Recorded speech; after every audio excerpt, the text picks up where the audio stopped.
Hello, my name is Stan Copeland, and I'm a member of the North Texas Conference and the pastor of Lovers Lane United Methodist Church.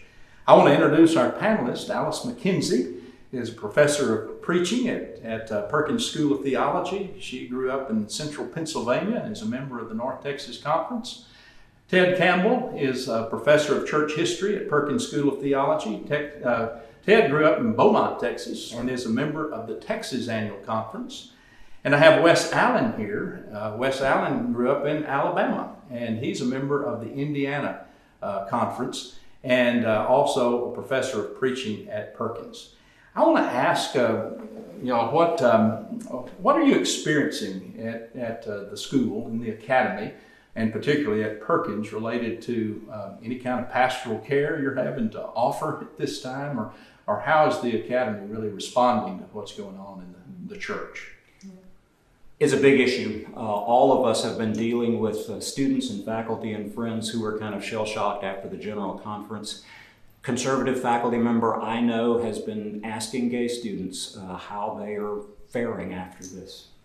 Right, and some anxiety from students that they fortunately feel free to express to us, and I think it's important that we're modeling as a faculty. I think a kind of congenial collegiality, respect for one another. And Wes, you might want to share with them about the conversations that we have with some pastors right after General Conference.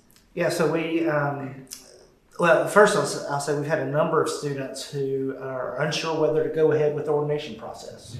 Of very different theological orientations and social orientations, just not sure what they're getting into. So that's an issue, a lot of those conversations happening. And beyond, we've been offering through the Center for Preaching Excellence that Alyce directs, we've been having some conversations with pastors more widely about just how to preach in these times, in the aftermath of the special session, not knowing what's coming, dealing with congregations that may be in conflict or may be at a different theological point than than the pastor. So just lots of dynamics that have been there now, but are like on steroids now. What are some of the conversations you're having with colleagues about this? I would imagine there's some real concern on the part of some of your colleagues. Can y'all share any of that? Yeah, go ahead, Ted. Do you have a thought? Well, yeah, so at Perkins, we're not of all of one mind. On the faculty, we're a diverse faculty, so we come at this in very different ways. But I think what unifies us is we all have some anxiety and some hopes about what's coming out of this. Assuming that there's going to be some kinds of divisions and so a lot of conversations about that, a lot of conversations about how this affects theological education, institutions like us financially, and not just us, other organizations outside the local congregations, children's homes, etc. Because there's no way around it. We're going to lose numbers. So can we raise vitality of mission in whatever different segments unfold so that everybody feels more authentic and then hopefully attract people back in? But we just know we're losing money and numbers now. And I think we, as people who love the church, are concerned about that and concerned about our own institution as well. Right, and one of our mottos is seminary for the whole church. Yeah. And so given that, I can't take a poll of students and everybody that agrees exactly with me, I'll teach you how to communicate. That's right. The rest of you know. And so I think I mentioned before about modeling a kind of respect for one another and academic freedom. That if we are the seminary for the whole church, then what does that look like? Yeah. One of the hopes that I have is that we can get kind of back to the theological basics of who we are as United Methodist Wesleyans. And I think there's going to be a lot of leaning on the academy for help in that regard. So what could y'all say about what you think the academy can bring into this conversation at this time? Well, Ted and I have been having lots of conversations about this, and we're thankful to you. We're going to have a scholarly conference because we feel like the scholarly voice needs to be more present at the table, not in any way controlling decisions made, but helping inform them, grounding them in some of the theological, biblical, ethical, practical theological traditions. And so this summer, we're going to try and gather United Methodist scholars from across the country to come here and meet at Lovers Lane. and just have some conversations that we hope will live stream, etc., so they'll be public for the church, and hopefully inform some of the legislation that might go forward. So to me, one of the big issues is that the church is talking about issues of sexuality, but really that's one symptom of a much bigger theological divide going on, I think.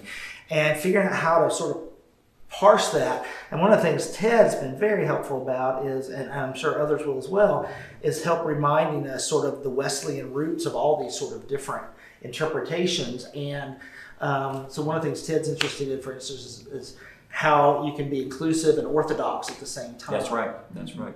But Stan, it's a big issue. I mean, defining what is the center of Christian faith in the first place for Methodists, right, and then what is distinctively Methodist, in a sense, is at the core of this. And we want to be a faithful church. We want to be a church that proclaims the primitive gospel and the faith of the church through the centuries.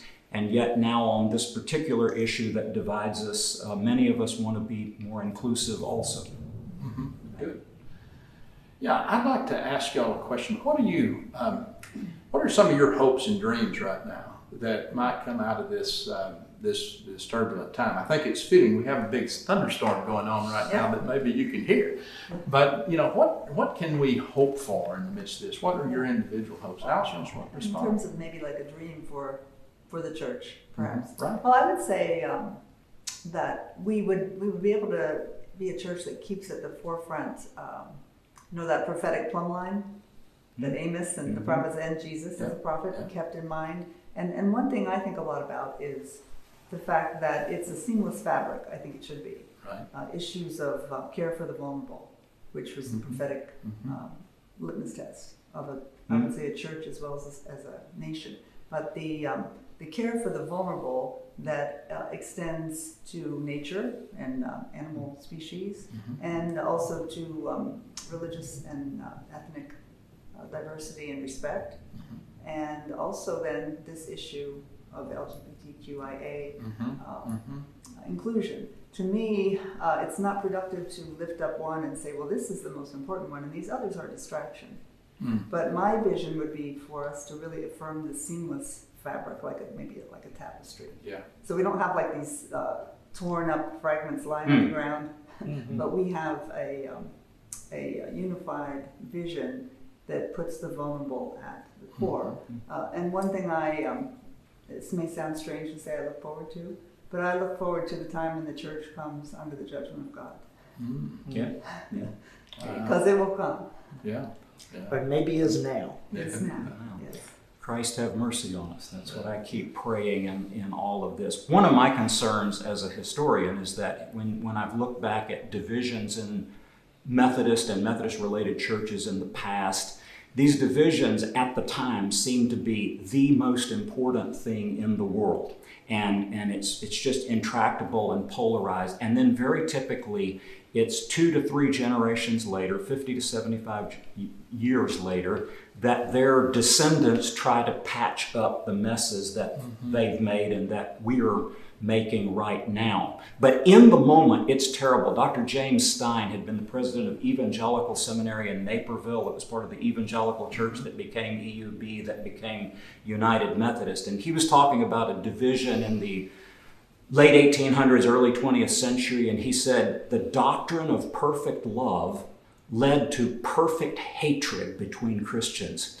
And I think one of the historical lessons here is right now we have to be followers of Jesus. Right now we have to do what is right and follow Christ in humility and self-giving love. I guess my big hope is similar. I first boil it down to I'd just like to have a church that quit fighting. Amen. And I think we're all recognizing now that we can't hold together and do that. And so I hope we also find a way to send each other forth as sisters and brothers, keeping some kind of communion across whatever lines of division there are, while holding firm to our distinctive beliefs around this, but send each other forth with a blessing and find ways to work together while we're still in turmoil. And who knows whether our descendants later will say, how stupid they were. Let's get back together. I don't know, but for now, I'd like to quit fighting. Yeah. Agreed. I like to be, with people who agree with me and pray for those over there, and they pray for me. Yeah. You see any value in an expression of Methodism being an expression of multiple voices, not just those who see things exactly like I do? Because I know there is some talk right now about what would these expressions break out to be. Sorry. No, go ahead. No, I'd like to see the TED Methodist Church, which is already part of the Unite TED Methodist Church. But that's the problem. I mean, you can't have an organization that believes exactly what every single person believes. So you got to work together. That's you can do some TED talks. When I said people who are in my same camp, I really meant that very broadly. Yeah. I really do want a big tent church, to use that common metaphor around in a ways. But I think often, sort of growing out of the tradition of liberal Christianity, we think the motto of all is literal, and it can't be. Right. There is us and them. Yeah. And the problem has been, the reason people reject a division between us and them is we usually see us here and them here. But there can be a way where we see us and them, just different. Right. And that's what I really hope. So I hope the us is really big us. We have different theological leanings here on the panel. I suspect I'm the furthest to the left of the three of us. But I think I certainly want to be in communion with people who are of different theological ilks as me, as long as there's a core of agreement of basic approaches to interpreting scripture, tradition, etc., and basic Wesleyan foundations, I think is where I would say. Right. Would anybody like to have the last word? Alyce, how about you? There you go.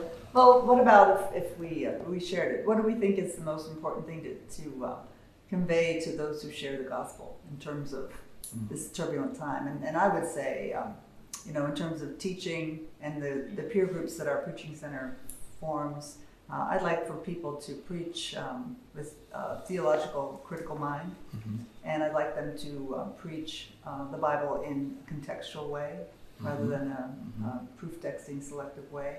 And I'd like for us to always consider the pastoral implications of our theological claims. Very good. I'd like a church in which we are faithful to our heritage, open to the world around us. I'd like to see a church that's renewed in its Wesleyan and Christian and ecumenical vision and going forward with confidence. And I guess I'd tag on that I'd like the church to be reflecting on what it means to be church. And I do think this conversation has forced that. But too often, preachers go to the lectionary text or whatever, and they always look at the individual sort of implications of it. But so many texts can be read ecclesiologically, and I think this is a day when pastors need to be leading their congregations, because they're going to have to make some hard decisions. Right. What does it mean to be church, and what do we think it means to be church? I want to thank y'all for being a part of this conversation, and that's what Methodist Sojourners is really about. It's about us continuing a conversation. There are more such groups to be assembled and for us to hear from. I hope that you'll weigh in, and this discussion will spark more discussion. So thank you. Thank you for having us.